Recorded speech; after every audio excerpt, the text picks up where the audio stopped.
Namaste and a warm welcome to Evenings with Sraddhalu.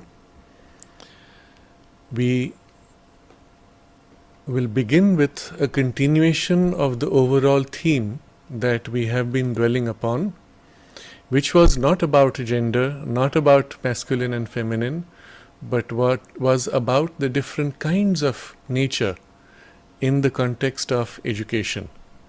And as part of that discussion, we went into this aspect of the distinctions between the masculine, feminine, or rather male and female biology, psychology shifts arising from the biology. And then we did a deep dive into that whole theme with all its associated aspects.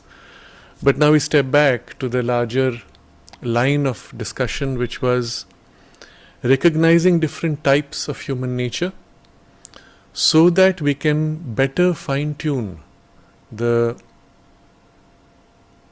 interaction that we have with the student to assist the learning process, and equally for ourselves to recognize what are perhaps inherent strong starting points or inherent weaknesses, and then make for corrections to these.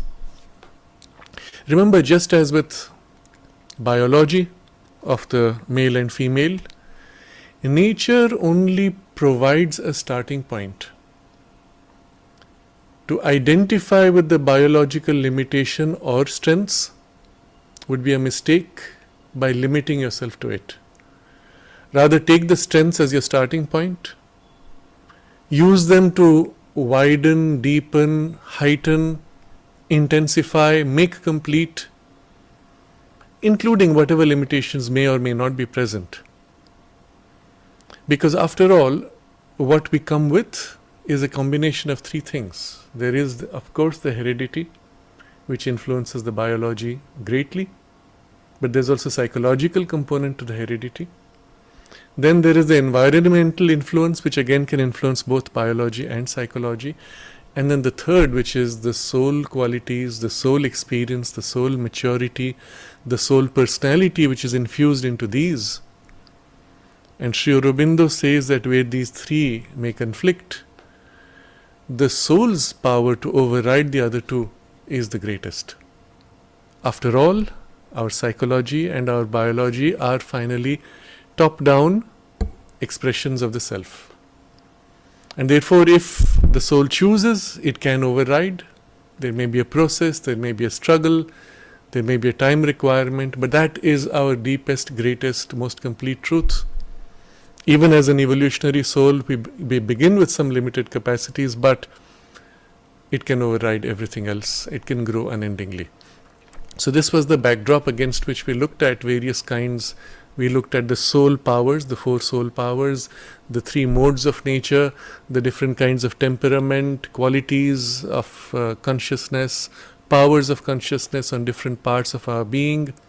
And then we looked at the distinctions between the genders as regards the slant or the emphasis in these characteristics between the two, typically again as starting points. And again, nature shows you that she is absolutely free and creates all kinds of blending ranges. So to view biology in terms of male-female as opposites or as extremes would be an error. It would be true only on a very physical level. Psychologically, no, they just represent bundles of qualities with large overlaps, but with a slant, this way or that way, in the way those qualities are expressed. And then sometimes qualities which don't overlap, which are more distinctive, which again the soul can override. All this we saw before. We looked also at specific characteristics such as visual learners, auditory learners, kinesthetic learners, or those who live more in the abstract mind, emotional mind, sense mind. I touched upon in passing aspects of race, culture, civilizational imprints, influence of media, and so on. Today I intend to expand a little bit on this civilizational types. And again, as we have to look in context of everything we have seen, these represent only starting points. There is no hard and fast rule that just because you're born in a certain culture, civilization, or you have a nationality, that you are in that box. because, as is nature's intention, through every national characteristic or imprint, nature wants to open out to the full framework of possibilities.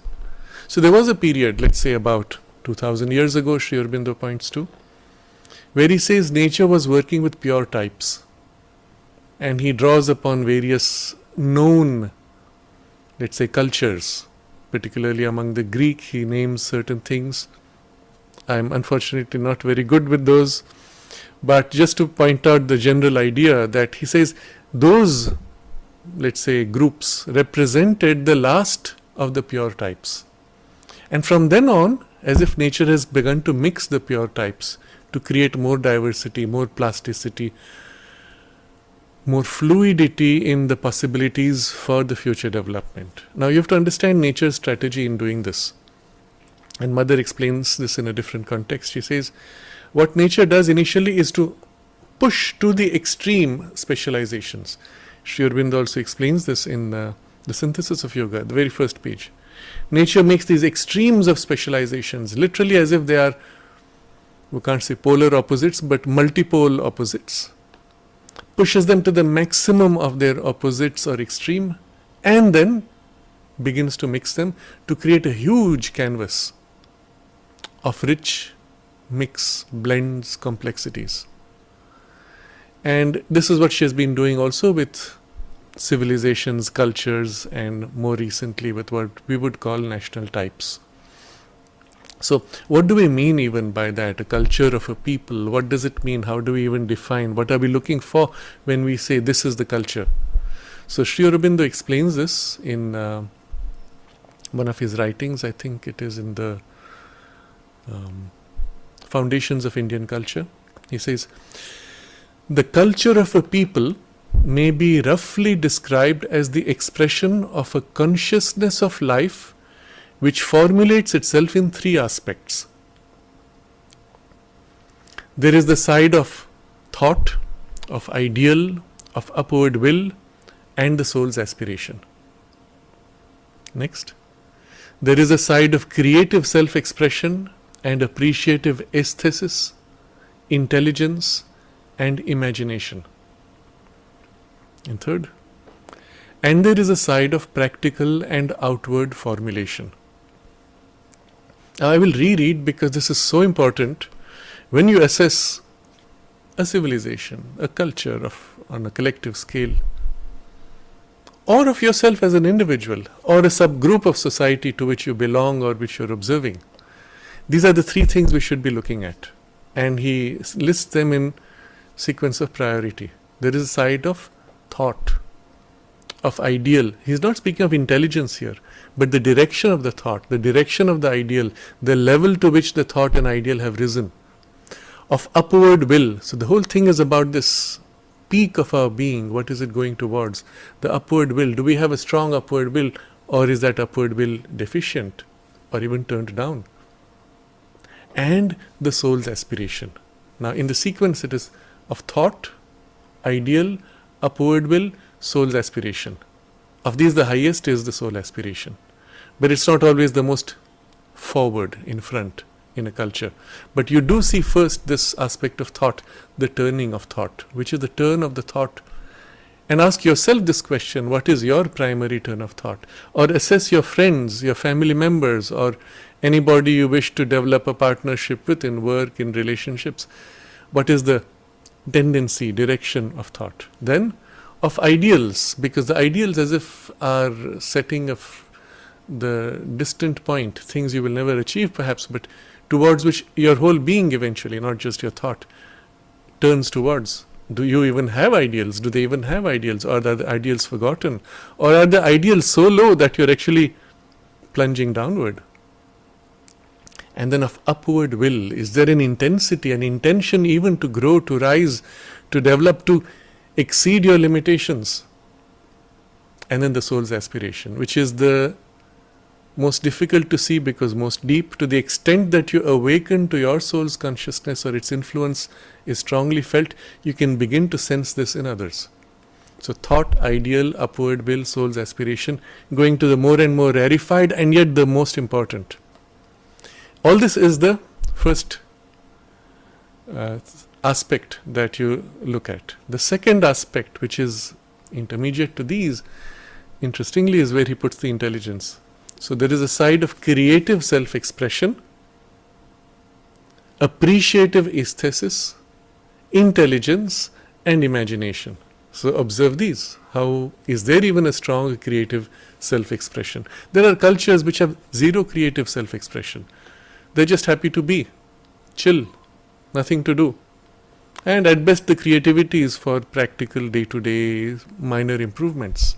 You'll see these often in island cultures where everything is laid back and relaxed and just enjoyment of the sense life.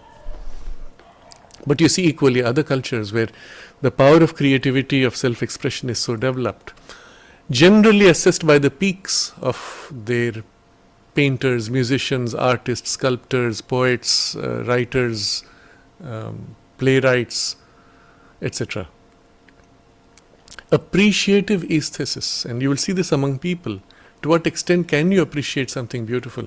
You might have one exceptional artist, but if the people do not appreciate, the artist is often considered to be ahead of his or her time, or is completely forgotten because their work is destroyed. So this appreciative aesthesis, and then the intelligence, and then the imagination. So you could have a great intelligence, but the intelligence may be turned downward to very low objectives. It does not mean any great culture.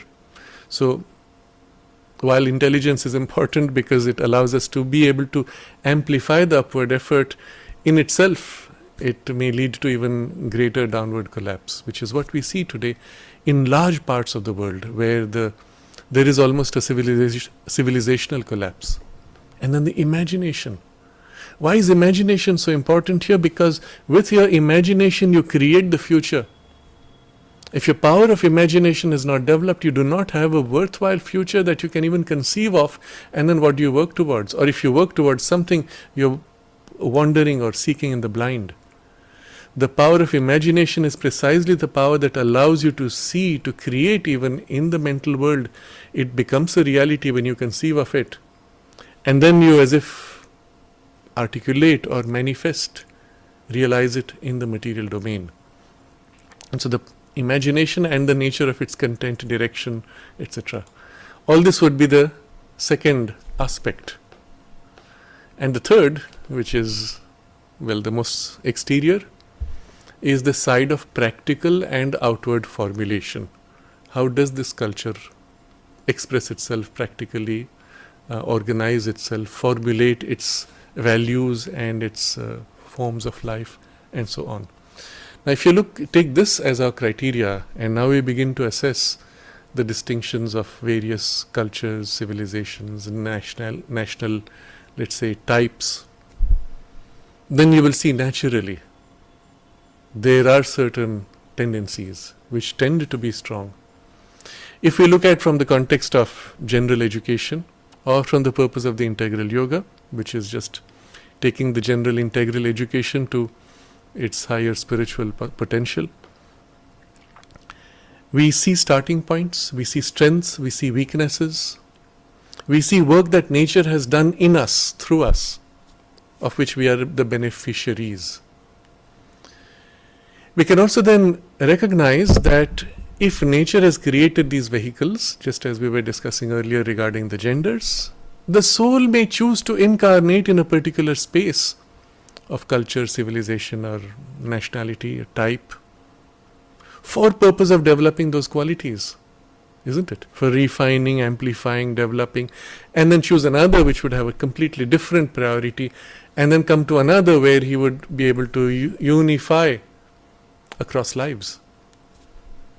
And for this purpose, it would be reasonable for nature to try to actually protect some of these specializations up to a point, until she says, no, now the blending, the merging is more important, and then she will as if open out rapidly, push the boundaries and the limits to as if connect from this specialized viewpoint to the rest of the world, and nourish from the other specializations even as she shares this specialization with others. This means, of course, there is a sudden opening to the whole world. A good example would be Japan. Japan chose to keep itself isolated, chose to keep itself in a very closed space. Even foreigners coming were pushed away, even threatened. And yet Japan had a very strong urge to learn and know from others.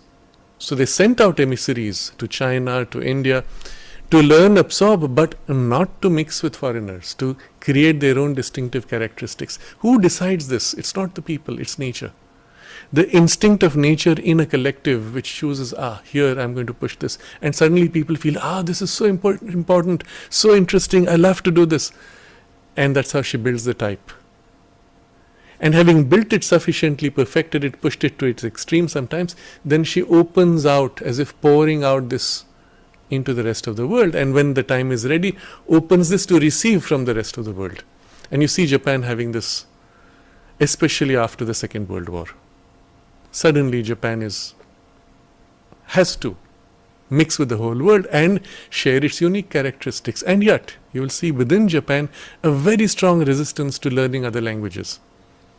You see similarly in Europe, strong resistance to learning other languages in France, in Germany. In India, in certain states, you will find similar tendencies. And it's as if there's so much pride and self-respect of your own achievement as a civilization or as a culture that to accept something else which is inferior, how can you even do that? And you see this, it's a kind of a national ego, and yet it's used by nature to protect certain things and not lose them too soon.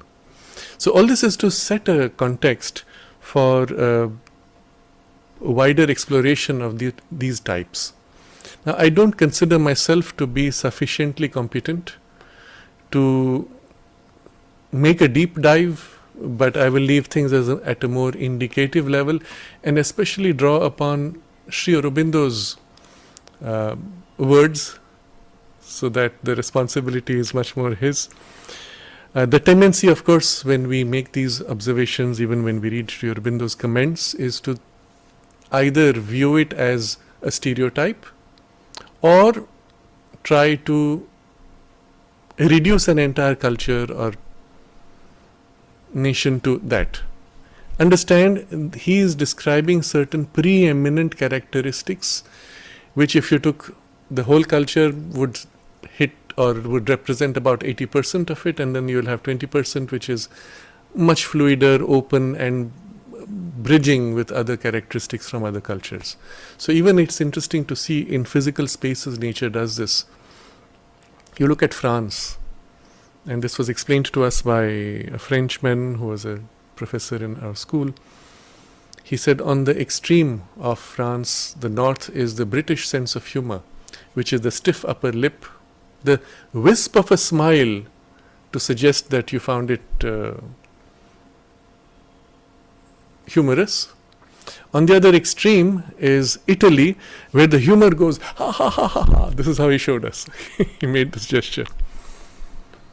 And he described various others. I did not have at that time the full appreciation of all these countries, but he described various others and showed how France, being in the center physically, geographically, took all these influences and became as if the melting pot for the most rich blending of these qualities, experiences and styles of art, values and so on. You will see the same thing even, let's say, within France. You look at patches. Within Italy, you look at patches.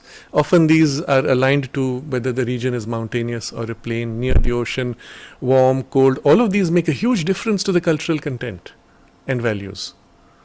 Generally, we find spaces which are more warm or don't have extremes of cold where survival becomes difficult. You will have efflorescence of culture and civilization because you can afford it. Where you have to bunker down for 6 months in snow, there's not much you can do. And there's not much possibility of exchange or growth, isn't it?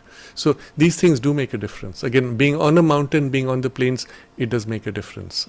And then there are qualities which come from within the earth itself which make a difference. And all this is just to set a background of how complex this whole thing can be. And then to recognize and as if by an intuitive perception go straight to the core of it. That is Sri Aurobindo's gift. And when he tells you this, you say, yes, of course, that's true. But remember always, it is still a starting point, and nature uses that starting point to flower out. So now we read, with this background, we read from the evening talks as recorded by Anil Baran Roy. Remember, these are words from memory, so they may not be absolutely accurate, and we have to be careful to get the main idea and not to catch the words too much. So this is a discussion taking place in 1926, July, and Anil Baran notes this. One of the persons who was sitting with Sri Aurobindo X described how a Japanese crew had saved many shipwrecked Englishmen at the risk of their own lives. Sri Aurobindo: that is quite like the Japanese. They would rather perish than neglect their duty. Interesting. What has made the Japanese so dutiful? Sri Aurobindo: it is their ancient culture, the splendid organization and the discipline of the samurai which has reached the whole people. That discipline consists in great self-restraint and sacrifice at the call of duty. If you look at any Japanese movie, including the most modern ones, and of course especially the more artistic cultural types, but even the most modern ones, you will find these two things just stand out. Great self-restraint, sacrifice at the call of duty. These things are rarely questioned. It's as if there's no other way to be. And you see, that describes the type and the values of the culture. Just as an aside, I was in Japan at one point when there was a huge cyclone and there was a lot of destruction, and there was an Indian Navy ship which had just docked, and the Indian sailors helped in disaster relief and so on. They brought food packets and various things. I was sitting with a group, I think it was in Kyoto. This had happened in, I think, Tokyo or some other part. And when this news came that morning, there was the Japanese who were in front of me. They said, "We appreciate very much the help from the Indian people," and they did a deep bow. And I said, "I'm nowhere in the picture." I pass it on to them. But that sense of duty, the sense of the collective identity, was not so strong with me. I don't see it so strong in India. But among the Japanese, it's clear. The Indian people, the Japanese people, and the fact that something took place among some of them, it reflects in all of us, and our responsibility and our gratitude and the values of the culture just come in. Fascinating. So I continue to read from Sri Aurobindo. The discipline consists in a great self-restraint and sacrifice at the call of duty. A Japanese lives for the sake of the Mikado or the country. There cannot be a traitor in Japan. Interesting. Mikado is, I think, the king, the emperor, who is literally seen as God incarnate. It goes back to the origin of the emperor itself in the Japanese tradition, that the Japanese people consider themselves to be descendants of a deity who came, and there's a cave still today known where she settled, and the emperor is the direct descendant of or representative of that deity, and so on. So literally the emperor is God. And even though you have replaced post Second World War by a parliament, the parliament is just nominal. When the emperor goes somewhere, the entire people will stand with respect. He's driving by in a car. There's no official role, and yet the people have the highest respect. So it's interesting. Sri Aurobindo writes this in 1926. It's still true today after all these changes. A Japanese lives for the sake of the Mikado or the country. There cannot be a traitor in Japan. Then they show extraordinary powers of endurance. There is no shouting and screaming anywhere. If they are angry, they may kill their enemy, but will not give vent to their anger in any other way.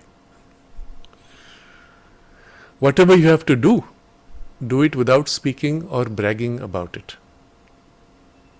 During the last big fire, 40,000 people met death, but surrounded by flames, they showed no impatience. They sang hymns and calmly met death, all those 40,000. If anybody dies, no one will weep. In face of duty, they either accomplish or commit suicide. Harakiri, as you know.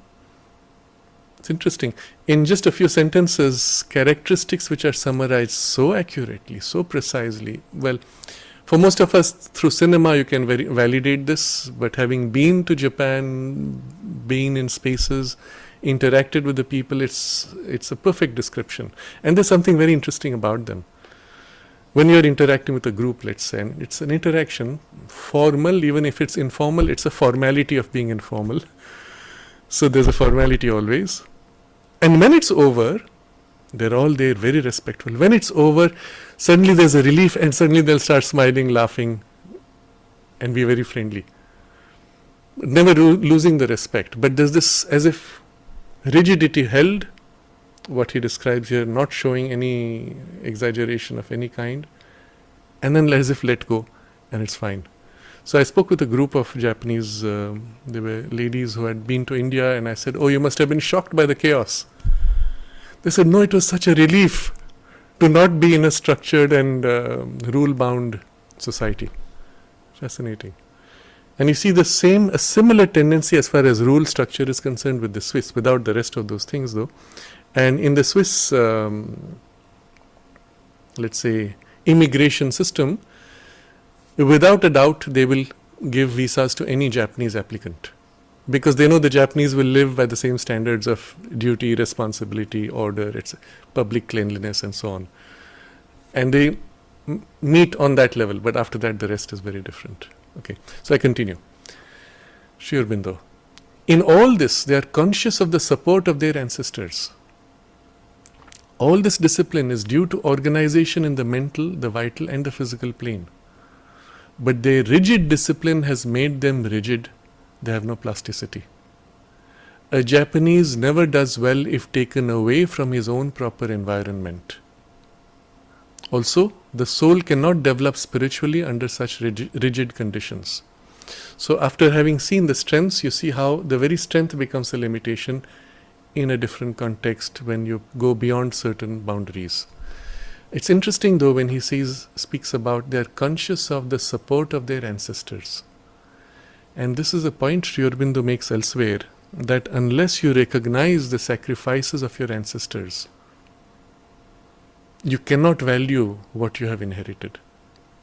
And a civilization that does not value the sacrifices of the ancestors, and therefore the inheritance and the effort that has gone into what you have received, will squander it all away. And therefore it is so extremely important to know about the past, and especially the achievements, the efforts, the sacrifices, the high peaks, at least attempted. Whether succeeded or not is not important. The attempt itself sets a type and a direction. And to be able to value and appreciate how all that has helped you to give you the turn of nature and the support and even the growth and development, sensitivity and so on. And as we say in Ayurveda, the influences go down 7 generations. You receive, going back 7 generations, the best of the efforts of all those. And what you do today will contribute down 7 generations. So biologically, we can say, yes, there might be a transmission through the epigenetics and the genetics. And we see this in rats. You can stress a group of rats. You remove the stress. They copulate, they give birth. The first generation gives birth again. The second generation shows epigenetic symptoms of the stress their grandparents had. Fascinating. And so yes, it's true. 7 generations is not an exaggeration. The number is perhaps not so critical, but we take it as indicative. But I'm saying psychologically, culturally, when you recognize that, you have something and you can value it. But the rigid discipline makes them rigid, and taken out of the proper environment, you have difficulty managing. This is one of the reasons why you will see when the Japanese businessmen travel all over the world, they have translators, but the way they live is a replica of the Japanese space. They will go to hotels which have the facilities which they require, which they are used to, the food that they have and so on. When they mix in a space outside what was common to what they are used to, there is difficulty in adaptation. And hierarchical sense goes through even when they move out when they have little island communities in other countries. The hierarchical sense does not go away. In fact, the language is so hierarchical that you have 2 or 3 or 4 levels of seniority in the way you speak a word. And so inherent to the language, having the sense of hierarchy makes that it becomes embedded in the culture. You can't lose that easily. So also he says, also the soul cannot develop spiritually under such conditions. Thus, the Japanese have never been spiritual. Quite a statement, but understand the context. Whatever spiritualism appears there is chiefly intellectual. Interesting. But apart from spiritualism, this rigid discipline of the race has been of great help to them in all other spheres of life. Now this word spiritualism, spirituality, I don't know, it may be the transcriber's language, the one who remembered Anil Baran Roy, I don't know. But we have to catch the idea. The Russians were absolutely no match for them in the last war. This is the First World War. They were prepared to give any number of lives to win their cause. With their splendid organization and spirit of sacrifice and devotion to the country, they carried everything before them. Then he says, the want of plasticity in their nature accounts for the fact that the Japanese can think of only one thing at a time and cannot coordinate their attention on several things together. Thus they have not been a success in aircraft. Fascinating as an observation. And you have to wonder, how does Sri Aurobindo have this kind of deep insight into so many cultures? He never went to Japan, physically at least. But he makes this observation that as his yoga advanced, there was this poise when he was living in the universal consciousness. He said he saw more things and experienced more things of the human life and the world, and obviously other worlds, than he could ever with the physical body and the physical senses. So we get some idea of where this insight, this kind of insight can come from. But you see how precise his observations, the ability to coordinate attention on several things together. And all this comes from the lack of plasticity, which comes from the rigid discipline. And the result is that they have not been successful in aircraft. Interesting. And then if you start looking at how the value system has this chain of cause and effect, then you begin to understand why the culture, why those higher values impact so much everything else. It may seem as if, oh, you have wonderful thought, wonderful ideas, and as we saw earlier, the side of thought, ideal, upward will, soul's aspiration, oh, that's abstract. No, you see the chain here, how it comes all the way down to the particular technologies at which you would be good or not, or the kinds of business at which you would be good or not. Interesting. Okay, so the disciple next comments. The Kshatriyas of India had a similar discipline as the samurais of Japan. Sri Aurobindo. The Indian discipline was more psychic and more plastic. The Japanese is confined to the moral and mental sphere and is extremely rigid. If the Indians had such discipline, no one would have been able to touch India. Remember, this is at a time when India is struggling to throw off the yoke of the foreign rule. But not just that, it's been going back 1,000 years that there have been invasions. The missing character of discipline. And I'm highlighting this also because Mother makes this observation for India particularly. She says, the thing that India lost, let's say going back 2,000 years because of the ascetic phase, and which she needs to recover, two things she says. One, the collective discipline, and second, regaining the grip on matter. You see, the ascetic phase became extremely individualistic and the collective discipline faded, was lost. And the fact that the ascetic phase turns away from life and says that is greater, this is illusion, means then you stop giving it importance. Oh, what's the dirt? What's the ugliness? That's illusion. It'll pass. Doesn't matter. And so bit by bit, your grip on being able to seize upon life materially and change, make things happen, you lose that. I remember recently I had to clean there was some thing in the tank. I had to clean the tank, so I asked somebody who was nearby neighbor. He grew up, he's an Indian who grew up born in Pondicherry, but grew up in France or under French culture. So I just called him for help. We did the thing.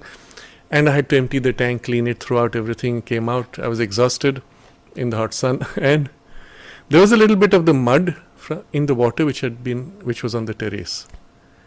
He picked up the broom and pushed it and cleared it. Not totally, because you couldn't. And I wouldn't have done it thinking, it'll rain in a few days, it'll get washed out. And my first comment to him was, you're much more French than you're Indian. Why? This discipline, grip on matter, where I was struggling to grip, it's easy to let go. I would rather let go. He takes charge, does it, completes it. And the way he does is not resisting, but with a joy, with compulsion, with clarity of habit in the body. That character was very distinct, and he understood what I was saying. So these two things need to be recovered. And this is generally about India, but now we're looking at this specific thing about the discipline and the observation that the samurai and the kshatriya had a difference. The Indian discipline was psychic and more plastic. The Japanese more moral and mental, and therefore extremely rigid. So disciple says, the Japanese have kept up their ancient discipline, but how did the Indians lose theirs? Sri Aurobindo. They allowed foreign people to enter into their land, and also they were very individualistic. Now remember, these are conversations, so it does not have to be comprehensive, but these are indicative. Elsewhere he has written about the decline of India because of the ascetic withdrawal and so on. Disciple. Japan is not a vast country like India. It is an isolated island, and so it was possible for the Japanese to discipline and organize themselves in that manner. Sri Aurobindo. That is not the case. There are many other islands in isolated position without the discipline of Japan. It is something peculiar in their race. They are not Mongolians, they are a race apart. Disciple. England can compare with Japan. Sri Aurobindo. Certainly not. The manufacturers of arms in England sell them to those who used them against England. Of course, the English are more disciplined than the Indians, and they have the political instinct. The French have less, and the German greater discipline than the English, but in political instinct, Germany is inferior to England. Interesting observations, and we get a sense of these tendencies, let's say, of the national types. But this observation is fascinating. When he says England can be compared to Japan, Sri Aurobindo, certainly not. Just one example he gives which differentiates. The manufacturers of arms in England sell them to those who use them against England. That would never happen in Japan. Interesting. You would never sell to an enemy who would use it against your own people. In England, that's possible. In India, today at least, it's possible. Again, in India, there is the Kshatriya groups. They would not do this. They would never do this. But India is already too large and too mixed. So there will be enough people who will do it. And that has been the bane. Disciple. Is there anything in the nature of the Indians which makes it impossible for them to have the Japanese discipline? Sri Aurobindo. The Indians are capable of a good deal of discipline, but they are too plastic. They have tried to assimilate everything that comes from outside. Then, Japan is perhaps the only country where the government is really for the people. There is a parliament in name, but still the word of the Mikado, the emperor, is a law to the Japanese. But the Mikado stands for the country and the people. This popular nature of the government is maintained as the people will at once throw away anybody who will go against the people. So again, in describing this, you have to contrast this with at least current India. Disciple. Has Buddhism done anything to build up the unique discipline of the Japanese people? Sri Aurobindo. Buddhistic discipline might have contributed something, but their main characteristics were derived from their own ancient religion, Shintoism. Now, I'll share here my own experience in this because traveling in Japan, I had occasion, especially in Kyoto, which was the one city which was never bombed, and therefore it still preserves all the most ancient temples, both Shinto as well as Buddhist. My experience there, and it's limited to my experience, I went to all these temples. I had a glimpse of the Buddhism and the forms that Buddhism has taken in various, let's say, modern groups in Japan, as well as the influence of the Shinto and the blend of these two. What was obvious to me was the life of the people was still ruled by the Shinto values. And Buddhism became as if the larger intellectual unifying factor around a central idea that all this, what would have been otherwise too diverse, organizing around this. And so it was as if Buddhism sitting on top of Shintoism, like a dome over a temple, but representing a peak in terms of intellectual values, ideas. But the values by which people lived were still in the Shinto, and the temple of the Shinto and the connection that it gave linking to nature was fully the Shinto values. And what was interesting is within the Japanese consciousness there was no conflict between the two, because they, so to say, spanned different domains and they were complementary to each other. Without the Buddhism, the intellectual content would have been perhaps weaker, I don't know. That was my sense at least. And the Buddhism gave it this unifying principle in the thought.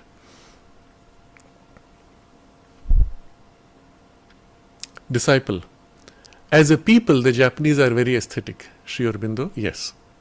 Disciple. What has made them so aesthetic? Sri Aurobindo. That is in the race. What made the Greeks or the Italians so aesthetic? So interestingly, Sri Aurobindo does not give any answer other than saying it's in the race. And then he gives two other examples. Greek and Italians have this aesthesis where what made them that? So of course he could have elaborated. But the way we could look at it this way, generally speaking, that nature chose to pick these locations to push forward certain qualities. Yes, there is a rationale to it also. Some of it may have to do with the environment. To push forward a certain quality, let's say nature chooses, looking at the totality of the earth and all the patches of culture, civilization, human life. If you look at it from one consciousness turning to multiplicity. So one consciousness experiences the whole earth, and now this whole earth consciousness wants to develop somewhere chivalry, heroism, courage, somewhere else beauty, aesthetics, somewhere else discipline, structure, order. And immediately in the totality of the earth consciousness or human consciousness on earth, this feels right for this, that feels right for that, that feels right. That's how it works. So obviously a space which has great physical beauty would be a space where the push towards the aesthetic sense or art would naturally take place. There's an interesting observation I was given, that many of the painters in Europe would go to Italy, to a particular area, I think it was in Siena, where the light was special. And they found because of that light, it was easier to capture some certain aspects of nature and so on. So it's as if the physical environment becomes the basis or the support around which the deeper psycho-spiritual even characteristics can naturally bloom. So what made the choice? We could look at it this way. Disciple. I mean, whether there is any connection between the discipline of the Japanese race and their aesthetic sense. And strangely in the text we find Sri Aurobindo, the Anil Baran has not noted the answer. So it just says no answer recorded here. Another disciple. The Indian people have lost their aesthetic sense. Sri Aurobindo. Yes. That is mainly due to the influence of the English with their utilitarian outlook and their Puritanism. Interesting.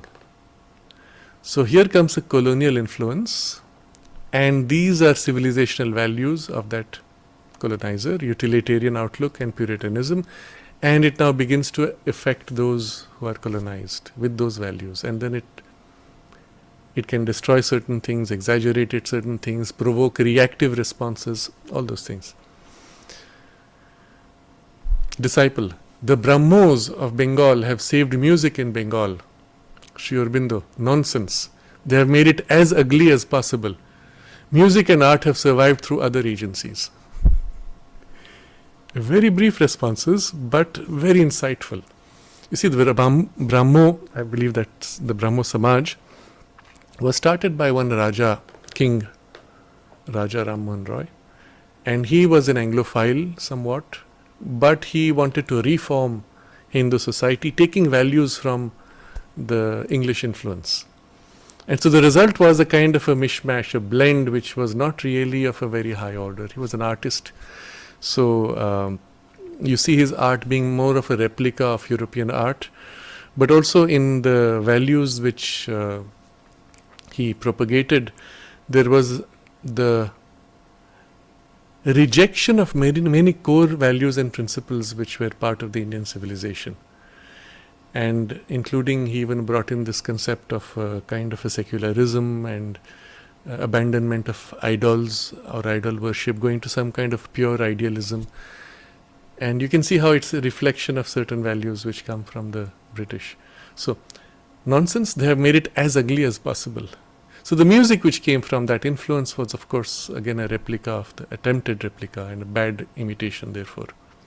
So what are these? Music and art have survived through other agencies. I believe he is referring to the Bhakti movement, which was carrying the deeper spiritual content of these. Disciple, the Tagore family has done much, Sri Aurobindo. But the Tagores are not Brahmos, they are half Hindus. The Keshabites are the real Brahmos. Straight away he is speaking of certain communities and almost saying that the family values of the Tagores come from that community values.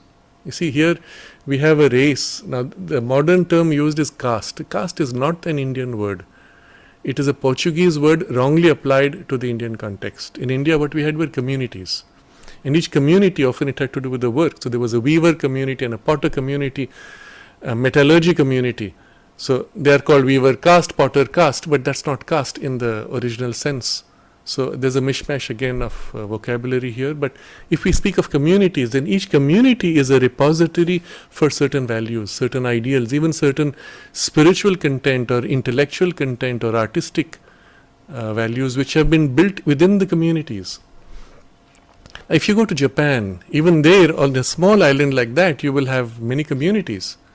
Though the distinctions between them, I don't know whether they would be very strong. But in India, which is much larger, much more diverse, each community can be literally like a country elsewhere in a different part of the world. So distinctive can they be in their values, in their culture. And therefore, through the, let's say, centuries past, they did not encourage mixing in marriage across communities. They will say today, they will translate as castes. No, it was not caste. It was communities and the values of the communities. Because when you create that kind of mixture, you have a collision of values. And it's not enough that you love each other. If you cannot be supple enough, that collision eventually creates a lot of disharmony.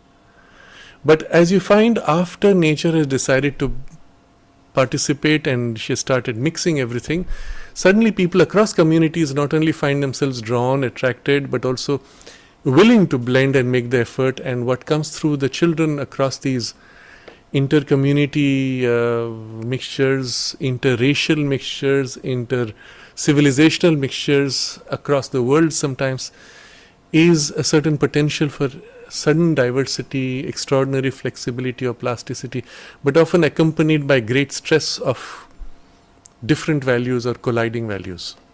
And it's interesting to see how that flexibility is there inherent. Now, what you do with it is still yours, but you have at least an interesting starting point which is more rich potentially. I'm digressing a little bit, but you will see it is related to what we are reading. So just adding to content to it.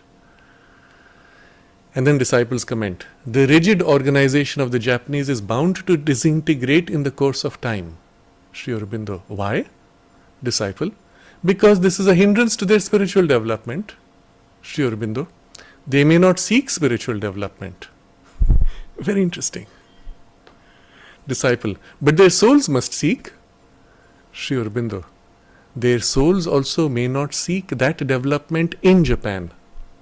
For that purpose, they may migrate to some other country as the soul of X has taken birth in India. They're referring to somebody, I think, part of their group. It's a very interesting idea. So when a soul incarnates, it will pick the environment most suited for the kind of experience it wants. And as in this case, from what Sri Aurobindo describes, the spiritual development is not principal within Japan. It may go for the aesthetic sense, for an intellectual content and so on, for the discipline aspects and whatever else. But then when it says, oh, now I want to integrate with the spiritual content, it may take birth elsewhere. And that's why if you look at the earth in this way, you can almost say they are training schools of specialization in each culture, in each civilization, in each nationality, in each subgroup within all these, in each lineages, in each communities and so on. Inevitably, they will develop specializations. If you build two schools, and they're just next to each other, with exactly the same origin of their teachers, at first you'll say, they're a replica of each other, and they're sitting right next to each other. Go down one generation and each will have grown into a different direction and often away from each other. Why? Because this is just the very fact that you're in proximity with another and there's a repetition and overlap, that part which is overlapping begins to turn away. And it pushes everything else, and gradually the whole thing tilts away and you find very different directions of specialization. And if at the moment there's a slight difference, that this one says, oh, they specialize in that, but we are strong in this, and automatically you begin to exaggerate your strength. These people say, you see, those people, they are too abstract, we are more practical, and automatically you begin to exaggerate in this, because now it becomes a matter of pride. Inevitably, you'll have specializations, and typically in extremely opposite directions. Interesting. So it is the case with all the elite schools, universities all over India, all over the world.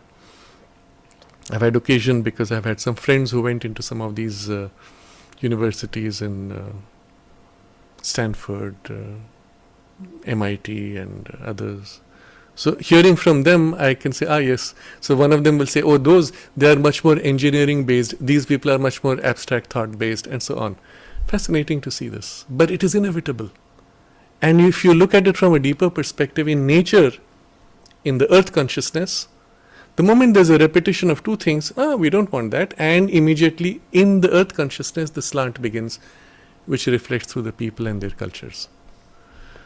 So that's it. And then the last sentence of this passage, Sri Aurobindo says, the Western influence has to a certain extent affected the ancient discipline of the Japanese. That's it. Now we can say today at least it's much more than a certain extent, and it is all over the world, because the entire educational system is as if largely a replica of what comes from Europe, and especially, at least in India, from the English framework. So all this was as a first entry into this aspect, which is the distinct characteristics of these cultures.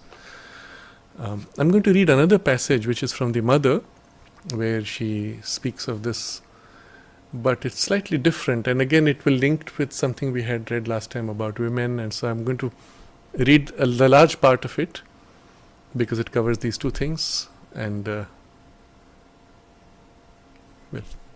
maybe some observations as we go along. So this is in the Mother's agenda. They were talking about something, then Supreme makes a comment and Mother answers, yes, that's right. But Sri Aurobindo said to me, I asked him several times how it was that people who consciously, outwardly, would rather have pleasant things and favorable events are constantly attracting unpleasant things, even terrible catastrophes. And then she gives an example. I know some women, men too, but they are fewer. Women who spend their time imagining the worst. They have children. They imagine that each of them will meet with the worst catastrophes. Someone goes away by car. Oh, the car will have an accident. They take a train. Oh, the train will derail, and so forth. Well, that's why. That's what Sri Aurobindo explained so well. All those parts of the being are terribly tamasic, and it is the violence of the shock that awakens something in them. And that is why they attract those things as though instinctively. Now she takes the example with women. I can confirm this through various contacts that I have had with people and some of the things I have heard from people. The tendency is there. And especially it happens when a woman is at home. Husband has gone, children have gone, perhaps in-laws are there or she's all alone, and then suddenly the mind is empty. There's nothing to look forward to. It's all home chores. And then the emotional mind, remember we discussed this tendency of the emotions to cease. The emotional mind starts a whirl. And the character of emotional whirl is it does not care about logic. It's all about feelings. And then what provokes feelings sucks the emotions more into it, and it becomes a vicious cycle. Oh my God, what if that happens? And then the drama of the emotion starts, and then there's the wallowing in the drama, and those give rise to more thoughts which feed the same. What do? You have to cut that or rise above it. And so we have discussed this before 2 or 3 sessions ago. I will not repeat that. But the only way is to break out of it, to step out. But notice what happens. The excitation of the emotions as if feeds, supports, nourishes an insensitivity, a kind of a dullness which needs that extreme to feel something. And that's what Mother is pointing to. And then she now takes another example. Now this goes more to a civilizational character. She says, the Chinese, for example, have an extremely tamasic vital and an insensate physical. Its sensation is totally blunted. They are the ones who invented the most frightful forms of torture. See, even today we speak of Chinese torture as a special kind. It is because they need something extreme in order to feel, otherwise they don't feel. There was a Chinese who had made a sort of anthrax. There was a Chinese who had a sort of anthrax, it's a boil. I think in the middle of the back, generally an extremely sensitive spot it seems. And because of his heart, they couldn't put him to sleep to operate on him. So they were a bit worried. They operated without anesthesia. He was awake, he didn't move, didn't shout, didn't say anything. They were filled with admiration for his courage when they asked him what he had felt. Oh yes, I felt some scraping in my back. That's how it is. That's what creates the necessity of catastrophes, of unexpected catastrophes, the thing that gives you a shock to wake you up.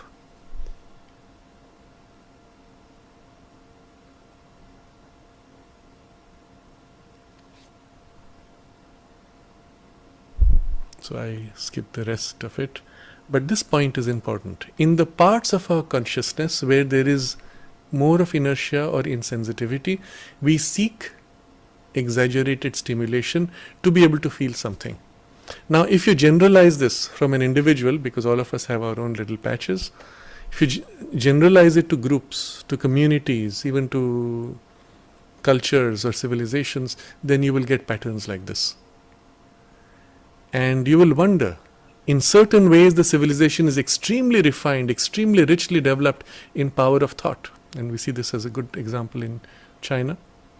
But on the other side, when they go into the domain of torture, you see what is happening currently with certain groups who are, the target of the government. We hear this in the news. And the kinds of torture which are applied to them. And you would say, but that's not acceptable. But if you do not feel much, then you need a much greater intensity. And you may not realize the other person does not have the same insensitivity. Or maybe they do, whatever it is. I had an interesting interaction with a professor. He was an English teacher in Hong Kong. And he shared this example. He said they were studying some play of Shakespeare. And there was a passage, I think it was perhaps in Othello or something. There was a passage where it was extremely moving. You feel so bad for the person, you feel contradicted within you, you have emotions going for and against, and it's an intense moment, of course skillfully done by Shakespeare. And in the class, as he's teaching this play for the English language, he pauses and says, "Don't you feel anything about it?" And the group, who were his students, they said, "No, he got what he deserved." You see, at this point, the group, which is at least the group that is with part of his students, is in the rational mind with no empathic content there. He got what he wanted, that's it. What if it had happened to you? Well, if that empathic character also is accompanied by kind of a dullness in the emotions, maybe you wouldn't feel it. And that's perhaps why you're unable to feel the empathy. Otherwise, if in a human being you do feel but you do not have the empathy, then that makes you a bit of a sociopath, or at least you're going in that direction. And we say there's a problem. But if you don't feel, then you don't empathize, then you say, well, that's just one part of your consciousness that was not developed. And perhaps it happens in a culture or in a group or a subgroup in humanity where that is left undeveloped in order to develop something else.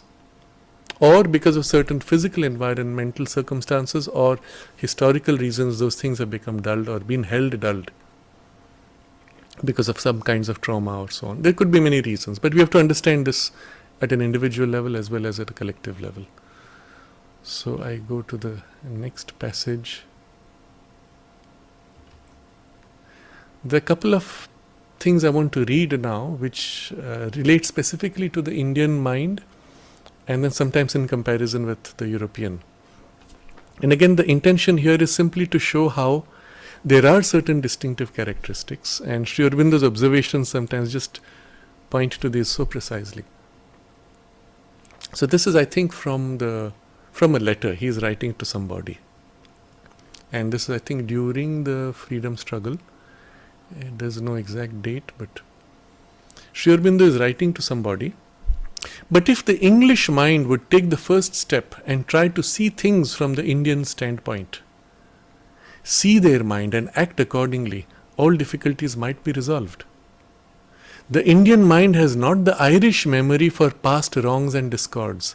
It forgives and forgets easily. Interesting, the comparison with the Irish culture, of which Sri Aurobindo had extraordinary things to say. He said if the original Gaelic language had survived, and it was exterminated by the British rule under colonization, they exterminated the language itself. He said if the Gaelic language had survived, it would stand today as one of the most refined and rich and nuanced. So, but the Indian mind has not the Irish memory for past wrongs and discords. It forgives and forgets easily. Only it must be made to feel that the approach on the other side is frank and wholehearted. If it once felt that, every difficulty would be solved.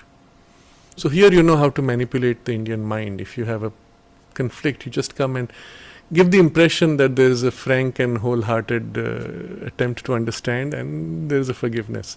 So you see how this was misused also by the British. So they would come and they would say yes, and somebody would apologize. Many we have stories like this also. And the king says, all right, I forgive. And then this is during one of the Islamic invasions. The Rajput king forgives the king and lets him go. And that fellow comes back later stronger and kills this king. So there's no honor. Here, if you live by an honor and you interact with someone who does not share that honor, you cannot apply those values. Okay. That's again a passing comment. We go to something else now. This is where he is describing certain characteristics of the Indian mind. He says, a remarkable feature of the Indian mind was a close attention to the things of life, a disposition to observe minutely its salient facts, to systematize and to found in each department of life, a science, shastra, well-founded scheme and rule. This is at least a good beginning of the scientific tendency, and not the sign of a culture capable only of unsubstantial metaphysics. So he describing Indian science and its development. So he shows this characteristic, and naturally any culture which has this tendency to go deep into specifics of facts and organize and systematize, build a whole science around it, create a rule and optimization, shastra is the term we use, and we have shastras for everything. Not all have survived, but they exist everywhere, in everything. Even in the domain of romance, of psychology, of philosophy, of arts, of theatre. In each of these, you will find textbooks going back several thousand years.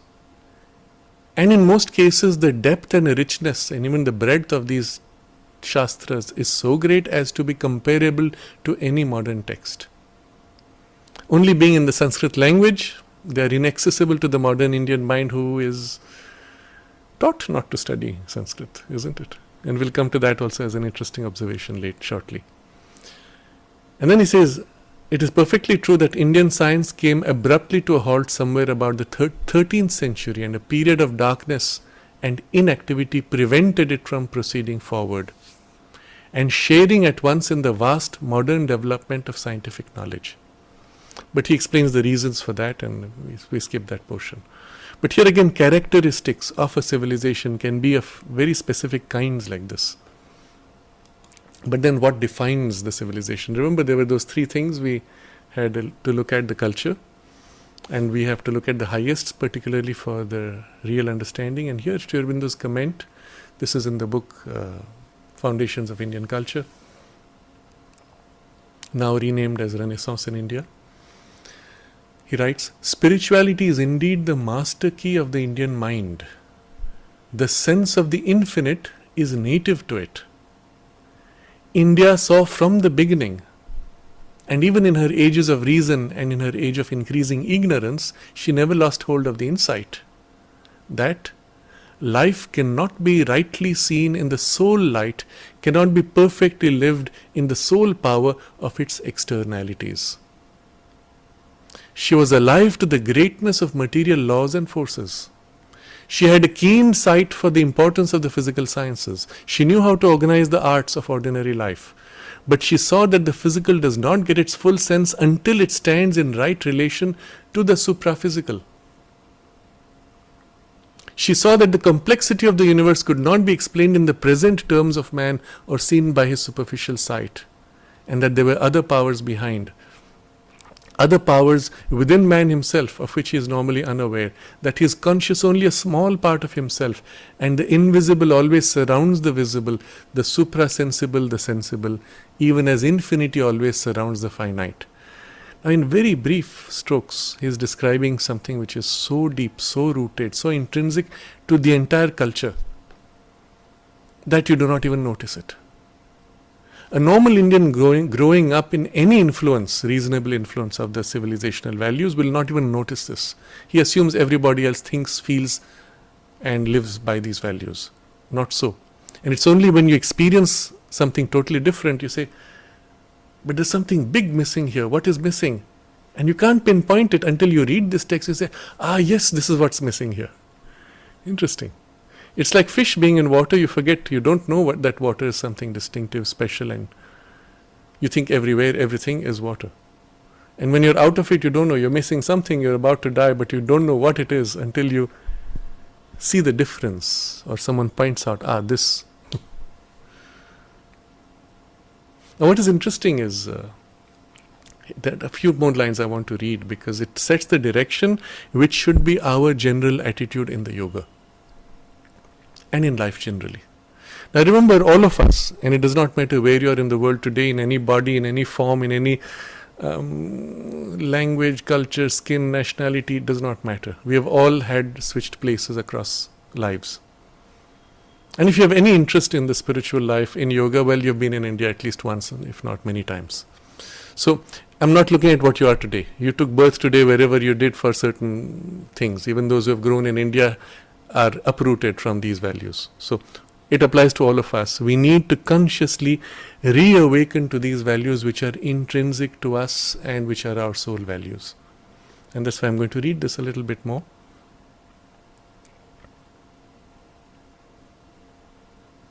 Even as infinity surrounds the finite. So the sense of this, we are part of this whole. She saw too that man has the power of exceeding himself, of becoming himself more entirely and profoundly than he is. Truths which have only recently begun to be seen in Europe and seem even now too great for its common intelligence. You see, if you take the common mind in Europe and say, this is the case, they'll say, what are you talking about? Doesn't make sense. It's only those who are touched or drawn to something higher who will say, yes, of course, this is what I was looking for, but I don't find anywhere in our education or in the culture these things. Or if they were there, they were partial, they were hidden, and they are lost. Then, she saw the myriad gods beyond man, God beyond the gods, and beyond God his own ineffable eternity. She saw that there were ranges of life beyond our life, ranges of mind beyond our present mind, and above these she saw the splendors of the spirit. Then, with that calm audacity of her intuition, which knew no fear or littleness and shrank from no act, whether of spiritual or intellectual, ethical or vital courage, she declared that there was none of these things which man could not attain if he trained his will and knowledge. So, you see all this? Wow. But then the important thing is, there's nothing that you cannot attain if you train your will and your knowledge to that. And this should be our aspiration. He could conquer these ranges of mind, become the spirit, become a God, become one with God, capital G, become the ineffable Brahman. And with the logical practicality and sense of science and organized method which distinguished her mentality, she set forth immediately to find out the way. Now, I don't read the rest,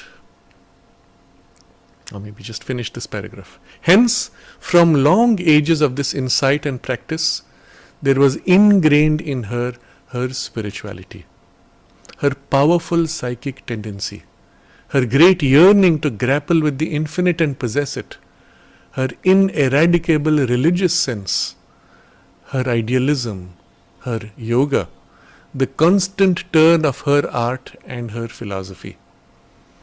Then he goes on to say this is not the whole, there is the vital, and then there is the physical, and all that he describes. Now remember, in this whole description, he is speaking of India as if it's some body. And this is the interesting part. Actually, it's a description of the spirit, the being, Mother India, of whom we are children as if part of her consciousness. And so when she wakes up, you wake up. Or to the extent that you choose to make yourself awake, she has an instrument through which she can act. But also there is as if this collective consciousness, soul of a nation, which literally shapes the thoughts, the values, the inspirations of its people. And this is something unique that Sri Aurobindo conveys. I do not think that there is any such idea anywhere else, that there is actually a soul, a spiritual being that represents the soul of each nation on earth. Who decides whether it's a nation or not? We can say perhaps it evolved from below, or perhaps an evolution from below allowed the spirit, the soul, consciousness to join with a receptacle, receptive vehicle. And so it is often these things which define the nationalities. Otherwise you cannot explain why Ireland refuses to unite with England, although they are so close, and with all the brainwash that has been done with the language and all that, still something in the spirit says no and turns away. And then if you look deeper, you see, there's a characteristic of the Irish people which is very different from the characteristic of the English people. And you go deeper and then you find there's a soul quality and a soul quality, and they're different qualities as if, and then you find behind that perhaps the being of the nation or the soul of the nation. And then what is interesting is you may have a lineage of an Irish descent going back 3 or 4 generations which migrated to the United States or to some other country, and still it retains something of those qualities. It has not lost it. It has blended or acquired certain other characteristics, overcome certain limitations, or maybe made itself a little more plastic, and yet yes, you can see this is distinctive, and this is typically something of that Irish quality. So when you actually begin to see and you look at the United States in general, because initially it was almost valued as a melting pot because people came from all cultures, nations, still these distinctive characteristics remain, and down a few generations where you have almost forgotten who your ancestors were, you still have this And it's fascinating to see how nature has created this blending in order to build something more rich, more supple, more complex. In India, an equivalent takes place in a different way. Literally, each state of India is as if an entire country. And we can't say nation, but entire country in language, dress code, values, type of mindset, food habits, etc. And each having grown together and now held in one soul. So there's something quite extraordinary there in a single soul, that multiplicity and diversity. And which is quite fascinating. And if this can happen, then that unified, that soul of Mother India can actually, with that skill of diversity, embrace the whole world. Which is why you find Sri Aurobindo actually giving this as a message, that it is this Mother India who will bring all her children together and unify humanity. So there are deep spiritual truths when you go to these levels, and we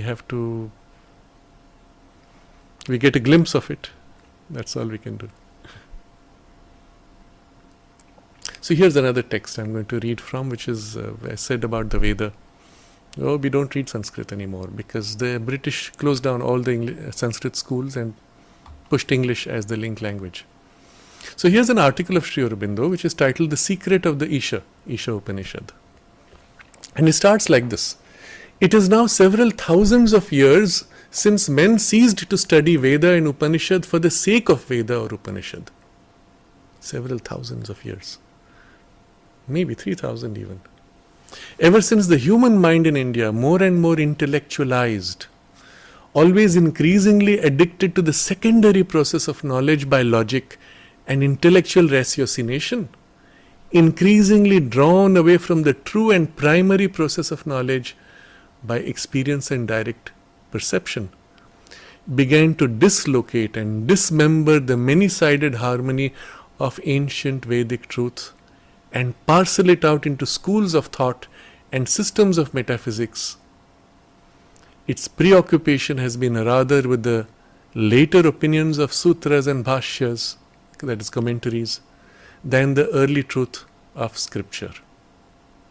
Veda and Vedanta ceased to be guides to knowledge and became merely mines and quarries from which convenient text might be extracted regardless of context to serve as weapons in the polemical disputes of metaphysicians.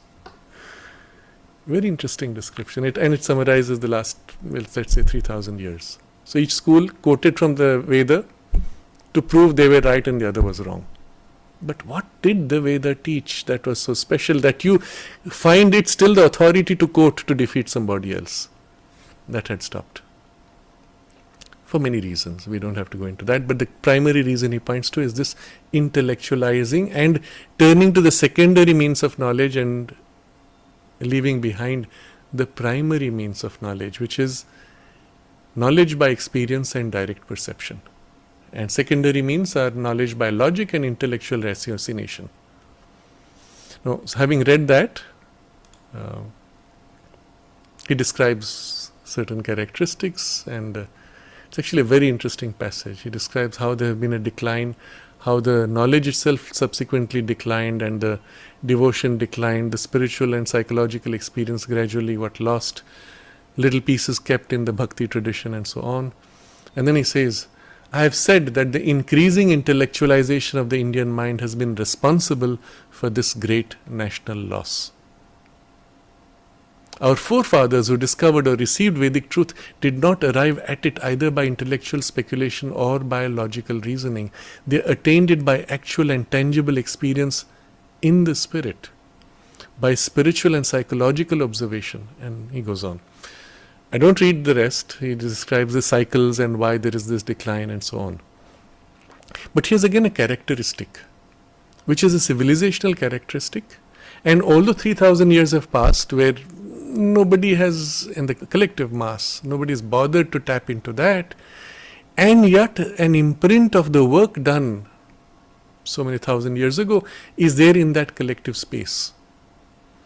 I would say some of it is in the genes, but maybe it's there in the space. And therefore, even when somebody who comes from a very different tradition comes into the Indian space, they come under this influence, and suddenly you find your mind starts working differently. You move out of that space and suddenly you find your mind starts working different. You come here and suddenly deeper realities are more real. You go out and you say, where did that go? And you're bound more to the superficial appearances. And this is what happens in any concentrated spiritual space. Similar experiences people may have when they come to the ashram, or you go to a sacred space, a sacred spot where the spiritual force or presence is strong. Your state of mind, state of consciousness, values, ideals, everything changes. You move out and it tends to fade. But I point to this because at some point, this turn will have to take place again and all over the world eventually. Not specifically in the form of the Veda or the Upanishads, but to the intuitive perception of things and beginning to rely upon it more and more, because we are entering the subjective and spiritual ages. And at that point you will suddenly find the Veda or the methods used for training of the mind and the intuition of that period, or the texts which nourish the intuitive opening and assist its opening, all these would stand out. But you don't need it. You can start with Sri Aurobindo, who is written in English but with the same turn of consciousness. And the intuitivization of your mind will begin if you read with that intention. So I will now end with one last passage. And this is more as an example to demonstrate to you the deep and rich insight that Sri Aurobindo had into all the different cultures of the world at various ages going back thousands of years. And you have to really wonder at this mastery that he had. Remember, when he was a student in Cambridge, he was already studying ancient Greek and Latin and writing poetry in ancient Greek. That's the mastery of the language he had as a teenager. And obviously he has read the Greek authors, isn't it? And if he is writing poetry in ancient Greek, he has already read ancient Greek sufficiently that he has the grip on the language and the culture and the people. And then of course he is tapping into his own past, experiences, incarnations, and later in the universal consciousness identifying with all these into the past and the present. And so his comments, fascinating. So he's comparing, this is part of the, again, foundations of Indian culture. He says,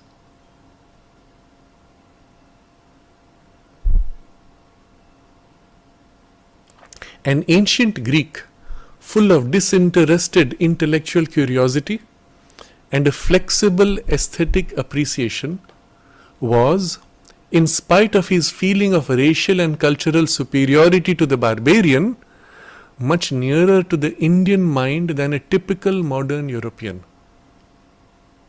He's actually comparing the European criticism of India and so on, but the ancient Greek was closer. And he's describing the characteristics and also the limitations. Not only could a Pythagoras or a philosopher of the Neo-Platonist school, an Alexander or a Menander, understand with a more ready sympathy the root ideas of Asiatic culture, but an average man of ability, a Megasthenes for example, could be trusted to see and understand, though not inwardly and perfectly, yet in a sufficient measure. So this is describing the Greek civilization and its values, both common man as well as the elite.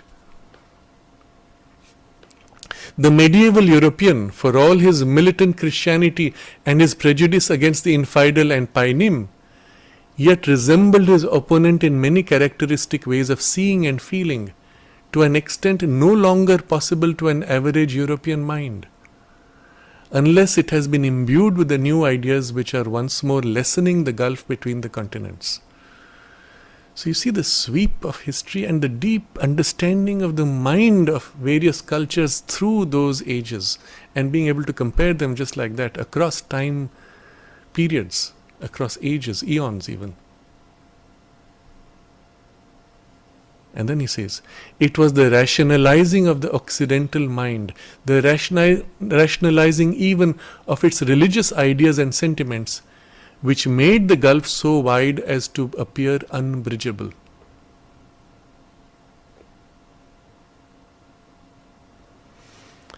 And so we skip similarly, and there's another observation he makes where he compares the Chinese civilization and the Indian civilization, both having these common characteristics which are common to the East and distinct from the West, particularly in Europe in that case.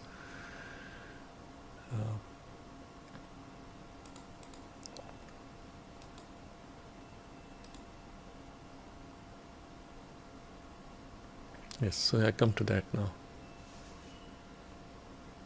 So in Europe, he says, philosophy was pursued purely intellectually, but very much apart from life. It never touched the common man or the common life. It is remarkable that while in India and China philosophy has seized hold on life, has had an enormous practical effect on the civilization and got into the very bones of current thought and action, it has never at all succeeded in achieving this importance in Europe. In the days of the Stoics and Epicureans, it got a grip, but only among the highly cultured. At the present too, we have some renewed tendency of the kind. Nietzsche has had his influence, certain French thinkers also in France, the philosophies of James and Bergson have attracted some amount of public interest, but it is a mere nothing compared to the effective power of Asiatic philosophy. And so what is specific to Europe? The average European draws his guiding views not from the philosophic, but from the positive and practical reason. He does not absolutely disdain philosophy like Mr. Archer, but he considers it, if not a man-made illusion, but yet a rather nebulous, remote and ineffective kind of occupation. He honors the philosophers, but he puts their works on the highest shelf of the library of civilization, not to be taken down or consulted except by a few minds of an exceptional turn. He admires, but he distrusts them. Plato's ideas of philosophers as the right rulers and best directors of society seems to him the most fantastic and unpractical of notions. The philosopher, precisely because he moves among ideas, must be without any hold on real life. The Indian mind holds, on the contrary, that the rishi, the thinker, the seer of spiritual truth is the best guide not only of the religious and moral, but of the practical life. The seer, the rishi, is the natural director of society. To the rishis he attributes the ideals and guiding intuitions of his civilization. Even today he is very ready to give the name to anyone who can give a spiritual truth which helps his life, or a formative idea and inspiration which influences religion, ethics, society, or even politics. And so you will call them rishi straight away.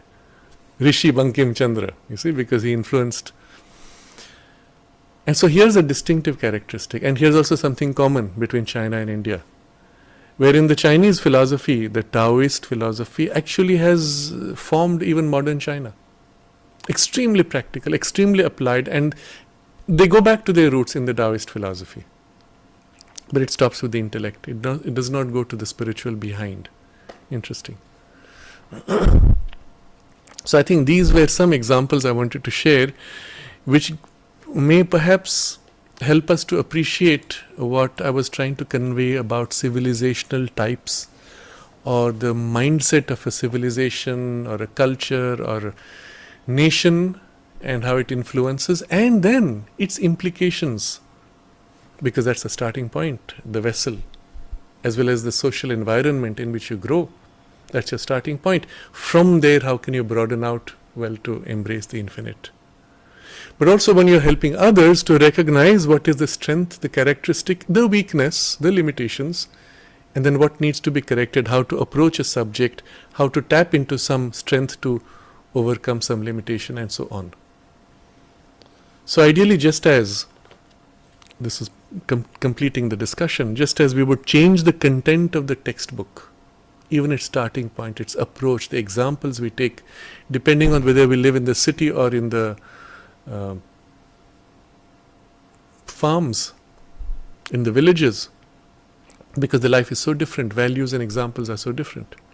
So too we would want to adjust these to fit different cultural values, civilizational values, national ideals, and sometimes the historical circumstances of the peoples. And so ideally, we have a framework of education, and this is I'm describing now the integral education, a framework which is described at a level so essential, so fundamental as to be universal, and at the same time adaptable to these most extreme circumstances of any period of time, at any age and any circumstances, any type of mind also. But in order to be able to adapt fully, you must have this deeper understanding of the psychology of a people. And then if you look at it in this way, the integral education offers you the most comprehensive framework, so universal as to be applicable in any planet, anywhere in the universe. And we may go so far as to say every planet might have its own distinctive type of consciousness and evolutionary ideals or values, isn't it? That also is possible. If it can be so of nations or even of continents, why not of planets? But the integral education foundations, the principles would be universally applicable everywhere and extremely flexible to be adapted to all the circumstances, anybody. So, coming back to a very practical position, you as a parent, as a teacher, as a student, as a learning adult, how do you start? Observe the student. If you are the student, well, observe yourself, but otherwise observe those around you. The first task of the teacher is to observe as deeply, as minutely, and the more deeply you can perceive, the more it will be easy for you to assist. If you can all the way down from, remember the text we read from Sri Aurobindo, the thought, ideal, upward will, soul aspiration, the upper layer, creative self-expression, appreciative aesthesis, intelligence and imagination, the middle layer, and the practical and outward formulation. Now this would apply to a culture, it would apply to an individual, it will apply to a group, subgroup, and so on. Observe all these things. You get a sense, a map of where a person is, and what are the prime motivators, prime drivers, prime limitations, the things, the anchors which hold back, which limit, which bind, the parts which are narrow, the parts which are wide. And then the interesting thing is, if you are more intuitive, you feel it and then it's obvious. This is how it should go. This is the way forward. And it's easily done. If you're not so intuitive, well, you start with the strengths and apply them to expanding, widening, starting with the less difficult weaknesses and then eventually to the more difficult. Always start with the easy, always start with the natural, always start where there is a natural flow and then broaden out. So I think with this I will close the whole theme, overall theme of education. We still have many questions which have been waiting, including questions from our last 4 sessions on the masculine and feminine, which I had hoped to cover today, but we will take them up next time. And then there are a few questions today also from the chat box, and we will take these up also next time. I think this is it.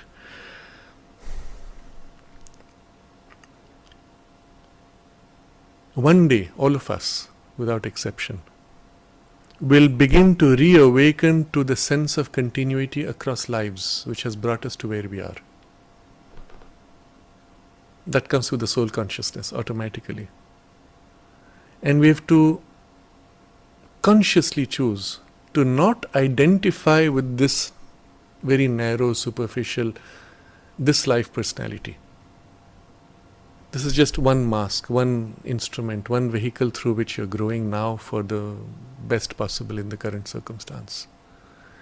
But you have with you all those experiences and rich experiences across the earth and sometimes from other planets, which you carry with you and which are there latent, which are as if the basis for your inner, truer psychic personality.